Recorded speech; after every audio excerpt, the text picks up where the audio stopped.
Assalamualaikum warahmatullahi wabarakatuh. Alhamdulillah berjumpa lagi bersama saya Eman Soherman dalam acara Forum. Pakai P ya, bukan pakai F. Forum Podcast Rodotul Ulum. Alhamdulillah pada kesempatan hari ini seperti biasa kita akan mengundang salah satu narasumber dari unsur santri. Kita gali informasi bagaimana hiruk pikuk kehidupan santri di pondok, bagaimana program serta kegiatan dan lain sebagainya. Tanpa basa-basi, langsung kita undang di acara kita forum kali ini, yaitu salah satu pengurus santri Pondok Putra Rodotul Ulum gitu. Baik, kita sambut ini dia Mang Mansur ya, silahkan. Ya, nama Mang Mansur. Alhamdulillah. Baik pemirsa, sebelum kita ke yang lain-lain kita sapa dulu beliau nih. Sehat Mang Mansur? Alhamdulillah. Alhamdulillah sehat, baik Mang Mansur. Mang Mansur boleh perkenalkan diri dulu, nama dan asal dari mana? Boleh, perkenalkan nama saya Mansur Syahribi, asal dari Garut. Terus ya kecamatan Leles lah. Oke, dari Garut ya. Bapak Leles tahu nggak? Leles tahu Garut ya, Leles Kabupaten Garut. Oke, nah Mang Mansur kira-kira sudah berapa lama di Rodotul Ulum? Saya tuh dari di baru 2018 berarti 2018, 19, 20, 21, 22, 23, 24, 6 tahun lebih mungkin ya. 6 tahun lebih, kurang lebih lah 6 tahun apa 7 tahun lebih lah. 7 tahun lebih. Oke.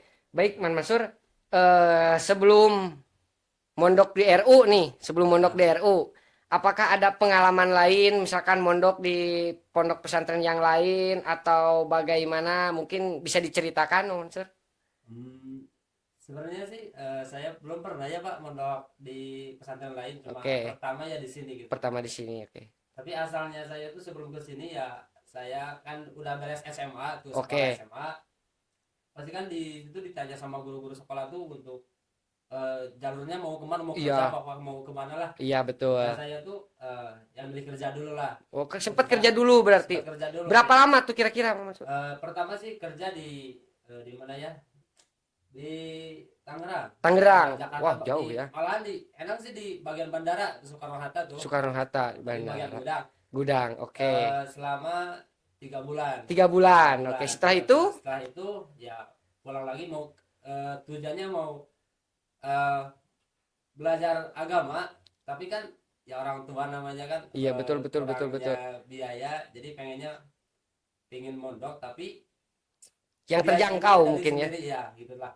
Setelah itu ada yang ngajakin ngajinya ada sambil kerja gitu lah. Oh, ada. Saya tuh langsung ke Sumatera atau ke Bangka Belitung. Wah, Masya Allah. Langsung ke Sumatera ya. Wah, Gitu. pengalaman luar biasa ini santri. Silakan Itu dilanjut, Mun. lumayan sih udah. Berapa lama di sana? Hampir 6 bulan lebih lah. 6 bulan. Lebih, tapi ya lihat lingkungan di Bagaimana tuh lingkungan di sana itu bagaimana? tuh kayak gini Pak, malahan saya juga dengar dari masyarakat Bangka, Betul. tingkat apa sih, tingkat pergaulannya dari segi apa sih, lingkungannya tuh ke-7 di tingkat Indonesia. Jadi Ya. narkobanya tuh Oh. tingkat ke-7 di Indonesia tuh. Kan tadi di Sumatera itu di Bangka Belitung tingkat kekerasan narkoba atau konsumsi terhadap narkoba itu menempati peringkat ke-7 di Indonesia gitu. Iya, Nah, gitu. misalkan dilanjut bagaimana itu? Ya dari sana emang saya Kurang sreg kurang gitu. serak gitu kan, dari pergaulannya takutnya ke bawah gitu. Oh, iya. Jadi saya tuh Memutuskan ya udahlah, untuk memutuskan pulang. untuk pulang gitu. Oke. Mau mencari ilmu tuh benar-benar yang khusus, benar-benar di pondok kayak gitulah. Oke. Nah saya nyari-nyari ke Berbagai berbagai tempat, mungkin ya. berbagai daerah ya yang cocok lah dalam dalam biaya juga minim gitu. Iya. Ya alhamdulillah ketemu ya di Bandung, ada juga saudara kan kalau mau mondok ya di sini aja, bla bla bla bla gini lah. Oke, jadi ada rekomendasi Ada juga dari rekomendasi saudara juga, ya. gitu. Oke. Ya ujung-ujungnya saya tuh apa namanya, bukan observasi, apa namanya sih, Survei. survei ke tempat ya, ke pesantren ini. Ya alhamdulillah pas ketemu sama Akang ya Merasa merasa langsung cocok ya, cocok srek gitu lah. ya. Nah, Oke. dan alhamdulillahnya ya saya sampai sekarang ya bertahan, alhamdulillah betah sih. Bertahan ya, udah selama kurang lebih 6 tahun. Tentunya selama 6 tahun sudah banyak ilmu yang dikaji atau dipelajari, mungkin begitu ya Mang. Insya Nah, Allah. salah satunya apa sih Mang yang selama 6 tahun ini sudah dipelajari itu, baik dari kitab ataupun yang lainnya gitu. Salah satunya. Ya alhamdulillah di sini banyak pengalaman lah di RU ini selama saya di sini. Kalau kalau dalam segi ngaji ya dari awal saya ngaji pas pertama masuk ya mulai langsung ngaji jurumiyah. Jurumiyah. Yang Oke. akhirnya sekarang yang lagi dikaji yaitu ilmu mantek, Mantek. yaitu Sulamun Nawarok lah. Oke. Ya siap, meskipun Masya saya Allah. selama ngaji di sini belum paham ya, yang penting usaha dulu lah. Betul, betul. Nah, Usaha baik nih. dulu. Ada poin penting nih untuk pemirsa yang di rumah. Dalam hal ngaji, sesulit apapun, yang penting itu kita usahanya. Betul gitu, Mang ya? Usaha Yang dulu penting lah. berusaha dulu saja. Masalah hasil kita serahkan semuanya kepada Allah. Oke, baik Mang, dilanjut. Nah, selama 6 tahun ini, selama 6 tahun tok ngaji saja terus, atau misalkan saat ini ada tugas khusus dari yayasan atau dari Akang langsung terkhusus untuk Mang Mansur sendiri gitu. Ya alhamdulillah selama di sini saya pas pertama masuk udah jadi pengurus ya. Oke, pertama masuk udah diangkat jadi pengurus berapa gitu. bulan langsung naik pengurus. Heeh. Ya seiring berjalannya waktu, Waktu. saya alhamdulillah dikasih amanah sebagai lurah atau ketua santri. Santri. Gitu. Oh, Masya Allah. Jadi Alhamdulillah. beliau ini alhamdulillah saat ini sudah diamanahi atau sedang mengemban amanah sebagai lurah atau ketua santri. Mungkin dalam bahasa umum para santri, rois mungkin Mang ya. Ya, Ah, rois bisa gitu. dibilang seperti itu, rois. Nah, Mang bisa dijelaskan tugas atau job desk daripada seorang rois itu apa aja sih, Mang? Ya namanya juga ketua ya harus mengontrol bawahan-bawahan gitulah Pak. Oke. Jadi setiap ya, organisasi berarti ya yang terdiri dari ya pendidikan, kebersihan, ya harus ngontrolling semua bagian-bagian struktur organisasi itu Pak. Oke, jadi mengontrol berjalannya struktur organisasi yang ada gitu, termasuk kepada santrinya mungkin Mang ya. Ya Nah, pasti itu mah nomor satu. boleh lagi, disebutkan Mang, kira-kira ada bidang atau seksi atau bidang nyebutnya Mang di kepengurusan Mang? Biasanya Untuk sih bidang. oh bidang, ada bidang apa aja sih Mang? Ya yang pertama ya ada bendahara, Udah bendahara, sekretaris, sebagian bidang keamanan, keamanan, pendidikan, pendidikan, terus apa sih? kebersihan. Kebersihan ya, Oke, kebersihan. kebersihan. Nah, boleh sedikit dijelaskan mungkin Mang, tugas daripada bidang pendidikan itu apa aja sih Mang? Ya bidang pendidikan tugasnya salah satunya yaitu yang paling inti yaitu mengkoordinasikan atau mengatur semua kegiatan pembelajaran santri gitu lah. Ya kayak ngaji, terus salat berjamaah kan termasuk juga tarbiyah lah. Ya betul. Yang ngatur-ngatur jadwal ngaji ada berapa waktu dalam sehari itu ya, ngatur-ngatur itulah oke. intinya mah. Jadi yang mengatur bagaimana kegiatan santri selama di pondok mungkin Mang ya. Harus belajar juga sih. Betul. Nah, Mang biasanya kalau di ngaji itu sistemnya kita balagan itu yang bareng-bareng itu Mang, atau misalkan kita ada penghususan, misalkan penghususan itu dibagi-bagi per kelas. Nah, itu bagaimana tingkatan-tingkatan kelasnya gitu, Mang?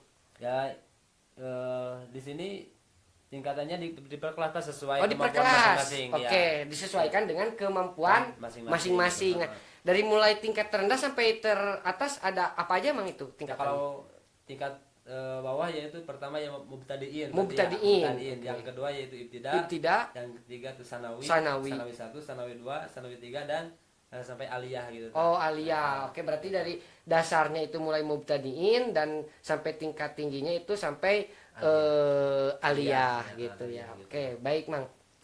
Kemudian program apa sih Mang saat ini yang sedang dijalani atau yang akan dilaksanakan ke depannya selama 1 atau mungkin 2-3 bulan ke depan Oh, ya di mungkin masa kepengurusan gitu, yang sekarang yang lagi dijalani ini menurut pendidikan kalender pendidikan kalender mungkin ya? pendidikan ya, kalender pendidikan yaitu data di malam mulai ulangan akhir semester pondok. Oh, Mulai jadi ada ujiannya juga ya. ada, Nah, Pak. jadi untuk pemirsa nih di pondok kita itu kebetulan dalam sistem pendidikannya ada ujian ngajinya mungkin gitu ya. Iya, sama. Jadi ada tingkatan-tingkatannya. Nah, boleh dijelaskan Mang sedikit bagaimana sistem ujian di Pondok Pesantren Rodotul Ulum itu seperti apa gitu? Ya jadi seperti yang tadi di per kelas kan, Per kelas di per ya kelas, betul. ya sesuai Kemampuan. masing-masing Ah, anak gitu kan. betul. Mulainya ya ulangan itu cuma 1 kali malam, setiap Malam. aja Oh, sih, jadi ya. setiap malam Setiap jadwalnya malam itu. jadwalnya. Heeh. Kebetulan sekarang baru hari pertama kemarin malam tuh. Iya, hari pertama. Hari pertama. Oke. Terus hampir sama sih sama sekolah kayak gitu. Oh, Hampir iya sama, iya iya. nggak beda Iya. jauh sama sekolah. Cuma ya dari waktu, cuma kan kalau di sekolah itu emang dalam saat itu ada beberapa pelajarannya. Betul, betul. Nah kalau di pesantren mah ya cukup satu aja gitu. Oke. Soalnya biar anak tuh lebih fokus gitu Lebih mengerjain fokus, Mbak. betul, betul, betul, betul. Soalnya gitu Mbak. Betul, siap-siap. Nah, biasanya Mang boleh sedikit di-spill gitu. Untuk tingkat bawah mubtadiin gitu. Biasanya yang diujikan itu apa sih, Mang? Oh, ya, Dalam Pak. diniyahnya gitu. Kalau di sini tarbiyahnya kalau mubtadiin itu seperti talimul tadi, tata cara sholat, Oh. tata cara wudhu, Oke. ya tahlil juga termasuk. Yang dasar-dasarnya Yang dasar-dasar mungkin aja itu sih, yang ya. mungkin sehari-hari itu digunakan dipakai ya Mang. digunakan. Oke. Siap Mang. Terus ini Ya. ada pertanyaan, kalau misalkan tadi kan pengurus ya, itu kan di bidang pendidikan. Nah, ini sekarang saya ingin tahu juga gitu bagaimana tugas dan fungsi daripada bidang keamanan. Kalau di Rodotul Ulum ada tidak Mang santri yang ya misalkan yang namanya santri kan beda-beda ya. Iya. Ada yang melanggar gitu. Nah, untuk sistem pelanggarannya itu sendiri bagaimana sih Mang? Bentuk takjiran gitu atau hukuman terhadap santri yang melanggar gitu. Bagaimana tuh Mang? Ya bagian keamanan yang tujuan pastinya itu menertibkan mengamankan keseluruhan ya. pesantren Betul, lainnya. betul. Terutama ya yang di dalam yaitu santri lah. Betul. Dalam segi takjiran misalkan di setiap pondok pasti ada lah ya Pak. Pasti ada yang ya. nyeleneh lah santri itu, gak Betul, semuanya betul. baik. Betul. Namanya juga proses dalam Proses pesantren. betul, nah itu dia proses. Maka kalau dari segi takjiran kita lihat dulu dari kesalahannya. Segi pelanggarannya apa ya? Pelanggarannya apa aja? Seperti kan misalkan kayak gini. Anak ini tidak berjamaah. Betul. Nah, itu Nah, bentuk tajirannya seperti apa? Bentuk takjirannya yang sekarang berjalan Iya. itu di Jalan Bebek, Pak. Jalan Bebek. Setelah sholat berjamaah. Oke. Satu kali berarti. Nah, bertahap tapi itu. Bertahap. Misalkan 2 kali tidak berjamaah, ya berarti 2 kali Jalan Bebek. Kalau 3 kali masih Seperti itu, tidak seperti itu, berjamaah. maka di ningkat. Jadi apa sih namanya? Kan ada dalam hukuman itu ada hukuman ringan, sedang, sama berat. Oh, ada tingkatan-tingkatannya Ada ya. juga sih. Yang barusan dijelaskan itu termasuk ke dalam hukuman yang Ringan itu, oh Pak. ringan. Ringan Oke, dulu. jadi untuk teman-teman hukuman ringan di kita itu ya bentuk tajirannya salah satunya dengan jalan bebek ya. Lumayan itu Pak, jalan bebek dulu waktu saya sekolah kalau jalan bebek ya pegel-pegel plus cangkel mungkin ya. Oke, silakan dilihat terus untuk hukuman ringan itu bentuknya seperti apa, Pak? Ya yang pertama seperti yang barusan Pak, Iya. yang jalan bebek. Misalkan yang keduanya ada juga sih, jadi disesuaikan dengan pelanggarannya. Kalau tidak ngaji ya itu langsung dijemur Pak. Dijemur. Dijemur Oke. selama Berapa lama tuh dijemur? 1 jam. 1 jam 1 dijemur. jam dijemur kalau gak ngaji. Iya. Soalnya kan yang kalau berjamaah berarti di jalan bebek. Iya. Kalau gak ngaji 1 kali ya langsung dijemur. selama Langsung 1 dijemur. jam. Nah, sambil ya baca Quran atau Oh, dijemur istighfar. sambil baca Quran atau sambil menulis. Gitu. Oke, lumayan pegal Pak. Kalau misalkan dipikir-pikir dijemur plus baca Quran atau menulis gitu ya lumayan pegal juga sih. Nah sekarang kalau bentuk pelanggaran beratnya itu seperti apa? Pelanggaran berat misalkan si anak tuh emang udah gak bisa diatur nih, kalau udah dihukum tapi Masih tetap melanggar, Heeh. ya biasanya dikasih surat SP dulu Pak, Oh di 1. SP ada SP ya, 1. surat peringatan Surat 1. peringatan 1. Misalkan masih Tetap seperti itu melanggar. yaitu yang pertama dikasihin dulu ke akang. Iya. Ya udah ke akang, yaitu mah terserah akang, biasanya langsung dikeluarin sih biasanya. Oh. Kalau di mana-mana santri kalau gak ikut aturan pondok ya biasanya langsung dikeluarin. Oke, jadi untuk pelanggaran berat itu penanganan pertamanya satu diberikan SP ya SP atau dulu. surat peringatan. Setelah surat peringatan itu misalkan si santri masih tetap melanggar, maka itu akan disoankan ke akang dan biasanya setelah disoankan ke akang itu sudah termasuk pelanggaran berat. Iya. Dan akhirnya itu si santri ya secara otomatis akan drop out atau dikeluarkan. Begitu mungkin Mang ya? Ya betul. Oke, menarik juga ya. Kemudian Mang, pengalaman menarik apa sih Mang yang pernah dialami selama mondok di Rodotul Ulum gitu Mang? Seru sih malahannya. Seru, Ya menurut saya ini. Iya makanya betul betul pengalaman betul saya juga. betul betul. Setiap orang pasti punya Ya. pengalamannya masing-masing. Nah, menurut sepengalaman Mang Mansur, pengalaman menarik apa yang pernah dialami gitu Mang? Ya gini, misalkan kayak gini Pak. Kita tuh emang dari beda-beda daerah Betul. pondok tuh, tapi emang satu tujuan. Satu tujuan, betul Nah, betul satu betul. tujuan yaitu untuk mencari ilmu lah. Mencari ilmu Mencari ya. ilmu. Oke. Meskipun itu kita tidak kenal, tapi ya akhirnya akrab. Akrab. Beda apa sama gini, kalau sekolah SMA lah, Iya, SMA iya, betul, atau SMP selama 3 tahun kan Iya. belajar tuh. Iya. Tapi setelah keluar Iya. itu emang asing, beda sama mondok. Jadi beda-beda gitu Beda-beda. ya. Kalau mondok meskipun 1 bulan tapi tetap kenal pas selamanya biasanya. Oh, Kayak jadi gitu. tingkat kebersamaannya Kebersamaannya itu emang erat lebih gitu. lebih erat Gitu. mungkin ya. Kalau untuk misalkan di sekolah hanya terbatas oleh waktu misalkan 3 tahun dan lain sebagainya, setelah keluar itu biasanya suka merasa asing mungkin Iya, gitu ya. gitu, Pak. Tapi kalau di pondok itu tidak. Tidak, Pak. Nah, Ya soalnya saya alamin pas saya pasaran gitu, pernah pasaran selama 1 bulan sampai sekarang masih kenal gitu. masih kenal, masih ada komunikasi ada. ya. Oke, baik Malahan baik. ya surau lah Pak, kalau di pesantren susah senang tetap ngeriung gitu. Oke, susah senang tetap ngariung atau tetap bersama ya, karena sama-sama. sama-sama satu perjuangan demi mencapai ilmu mungkin Mang ya gitu. Nah, ini mungkin Mang ada pertanyaan terakhir dari saya. Pesan atau kesan apa sih Mang yang ingin disampaikan mungkin untuk para santri di sini khususnya atau untuk para penonton yang ada di rumah? Silakan. Kalau pesan untuk santri ya intinya jangan cengeng lah. Jadi Oh, jangan jangan cengeng, kalau jadi oke. santri jangan cengeng atau jangan malas-malasan juga sih. Iya, Nah, betul. kalau untuk masyarakat kebanyakan sih memandang santri itu sebelah mata. Oke. Sebelah mata. Jadi Sebelah mata. bahkan ada yang lebih keras ngomongnya bahwa santri itu tidak memiliki masa depan.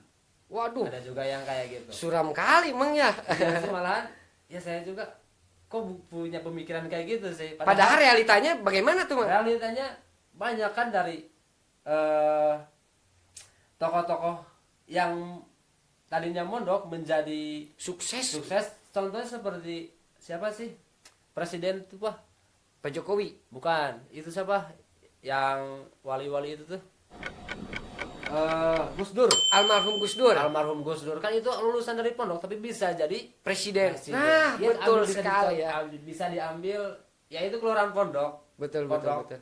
Ya bisa menjadi sosok pemimpin di Indonesia gitu. Oke. Ya salah pemimpin satunya contoh bahwa santri itu punya masa depan yang lebih cerah gitu. yang lebih cara baik mungkin selain Gus Dur juga banyak mungkin Banyak sih, tokoh-tokoh Indonesia kita hari ini yang latar belakang atau dulunya itu adalah produk daripada pondok mungkin gitu. Mang ya. Oke, jadi bagi para penonton muslimin muslimat semuanya gitu untuk hari ini, jadi jangan ragu lagi gitu untuk memondokkan anaknya ke pesantren. jangan memandang sebelah mata bahwa santri itu masa depannya suram. Mohon maaf gitu. Tidak semua santri seperti itu gitu. Banyak bisa kita lihat apalagi hari ini yang zamannya media gitu. Banyak santri-santri itu yang jadi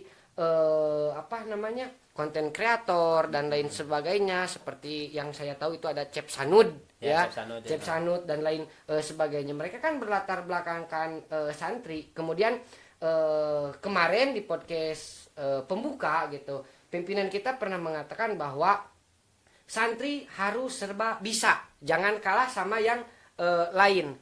Kemudian santri juga ya tidak bisa dipaksakan semuanya jadi kiai, tapi santri juga harus sukses di bidang-bidang yang lainnya seperti di kepolisian, di TNI, dari pejabat tadi telah disinggung dan lain sebagainya. Mungkin ini jadi satu ide menarik juga gitu ya buat kita sebagai tim. Nanti insya Allah kedepannya akan mengundang salah satu alumni kita gitu yang sudah sukses di bidang yang lainnya, bukan hanya di bidang keagamaannya saja gitu. Kalau yang sukses di bidang keagamaannya saja, yang mungkin hari ini sudah menjadi ustadz, sudah menjadi penceramah, kemudian punya santri gitu. Nah, insya Allah nanti kedepannya kita juga akan berusaha mengundang alumni-alumni yang sukses di luar bidang keagamaan, bisa di bidang bisnis atau misalkan di bidang pendidikannya di TNI dan lain sebagainya. Mungkin dirasa untuk forum kita hari ini, podcast Rodotul Ulum kita hari ini, saya cukupkan sekian. Terima kasih Bang Mansur atas waktunya. Mudah-mudahan kita semua senantiasa diberkati kesehatan selalu, dilancarkan serta dimudahkan dalam menuntut ilmu. Terima kasih. Akhirul kalam dari saya. Mohon maaf atas segala kekurangannya. Forum Podcast Rodotul Ulum dari santri untuk negeri. Terima kasih. Wabillahi taufiq wal hidayah. Assalamualaikum warahmatullahi wabarakatuh.